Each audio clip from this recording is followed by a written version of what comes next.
I do want to talk about something we have not really discussed in a while here, but a show that was once a favorite of the Best Damn Nerd Show, I think before. Arrow? Not that one. We've had a lot of sort of pet shows that spin-offs. Is this another spin-off? But we were a big fan of this show until sort of a rather insufferable fan base kind of took it over. And I've still sort of enjoyed it from afar and everything. I do think the quality has suffered a little bit, but of course, talking about Rick and Morty, which season 5 just finished up, Davis, and we were discussing, or rather, you were discussing Rick and Morty season 5 a little bit in the Discord. But what's going on, Rick and Morty season 5? Your thoughts? If we're talking on an overall perspective, I still enjoy Rick and Morty a lot. I do believe the writing has gone down some, but I do believe this season had some classic gems in it, like absolute gems, especially when it came to Mr. Nimbus in the first episode. That was a great episode. I don't care. That's one of the most classic Rick and Morty things you could do.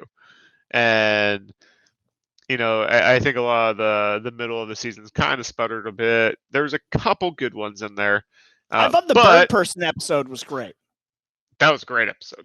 I like Bird Person a lot, and their background and their story together is touching. And it actually gave Rick a little bit of pathos and depth there. Yeah. No, I think the writers did a pretty good job this season, and I'm not going to say it was their best. The turkey episode, though, man, was not good. I mean, it wasn't. let me say it wasn't horrible, but it was like one of those things where Rick and Morty, to a certain extent, fell in love with its own legend. Like Pickle Rick is a meme, right. Not because of how hilarious it is, but because of how just like it speaks to that. This is the funniest shit I've ever seen. It speaks to sort of the absurdity of sort of the heights that it got to or whatever. Pickle Rick was a fine episode. It just was kind of also not this.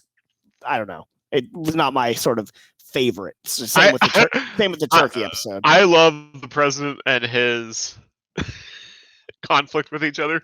I do like that a lot. That was a little weird, but I actually did kind of enjoy that episode. I enjoyed also the incest baby in space. It's very weird, very strange. It was very strange, and it's going to come back at some point, and I can't wait. The Voltron episode. I don't know. I mean, there's been I feel like in the more recent seasons, they've definitely taken more detours of having episodes that are decidedly not Rick and Morty. It would be like Rick and Summer or like a Jerry episode or whatever kind of deal, or Rick and Beth. It's like, I like Rick and Morty, and I like their adventure. So I don't know, just do that again. It changes it up for them, and I get why they do it, but we all know which ones are the best and which characters do the best together. It's those two.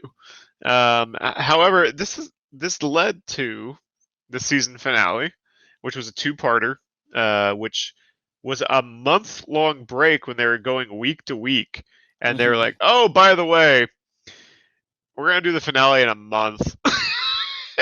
And I think this might have something to do with why. And it's not so much the first part; it's the last episode. I don't think that they planned on doing that. I think that they kind of saw the writing on the wall with a lot of the fan base, at least the vocal fan base, and they switched roads, and they brought back Evil Morty to like kind of finish up that storyline or take that storyline to another spot. I don't think they planned that. Now, you don't think that they planned Evil Morty to be a big player like that in general? I think they probably planned for him to come back at some point, but I don't think it was for this season. I don't think that was something that they wanted to do right now, and I think they were getting pressure, and maybe not from the studio, but I think it was a little bit of fan service on that one. So I don't think that they felt pressure from the fans necessarily to bring in Evil Morty. I will grant you that his sort of presence in the finale felt a little bit out of left field, all things considered, with what they were doing with this season and stuff like that. There was no real sort of narrative pushing us to that point in this episode. So I'll give you that. I do think that Evil Morty has always been like a big part of their plans. Like I've enjoyed, like I've been waiting personally to see what's going to happen with Evil Morty. I love Evil, but I wouldn't be the one to be like, oh, we got to do it now. I appreciated the fact that like the first time they even called back to it, I was like, oh, that's awesome. So clearly they have something in store for this. So I don't think it was too soon to do it. I just think that it was kind of a left field story to do it in. And I think it was addressed in the episode multiple times with the writing of like, we're not episodic, but hey, we're here. There's multiple lines where it was referenced that this is not what they are, but hey, we're still doing it. And it was kind of like, it felt like a shot at the fans as we're doing this for you. This is not who we are, but we're doing it for you guys.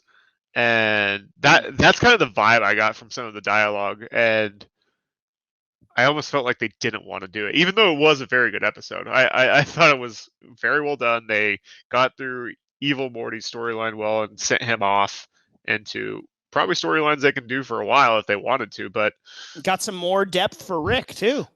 Yeah, it got some honest origins, where he actually came from and how it started, and which I thought it was all pretty fascinating. So yeah, I think that something that in doing this and in getting that sort of origin, there was a point earlier in the season where Rick says, "Don't give me a canon backstory." Yeah, and yeah, that's what makes me think that they were sort of planning on this the whole time. I wish that joke had popped up a couple more times during the season so that it would have meant a little bit more when he finally does. You know, just to really sort of hammer that home. But I thought it was a good episode. I really like Evil Morty, and I think a lot of season 5 really worked. I think my favorite bit of writing that really spoke to me, which I think was them sort of poking the eyes of the fans, was the living garage when the neighbor came by, and the way it bonded with that simpleton was, oh, you like Marvel movies, I do too, ha ha ha. Like just completely shitting on the idiots that just like lap up the recency bias Marvel stuff. Shang-Chi's the best one since Black Widow, and Eternals will be the best one since Shang-Chi. It's just, oh my goodness. Well, I guess that's, yeah, it's just I really appreciated that. I bet you did. Yes, I really did appreciate that. Anything else about Rick and Morty season 5? No, I think they get too much hate. I think it's just has it swung the other way?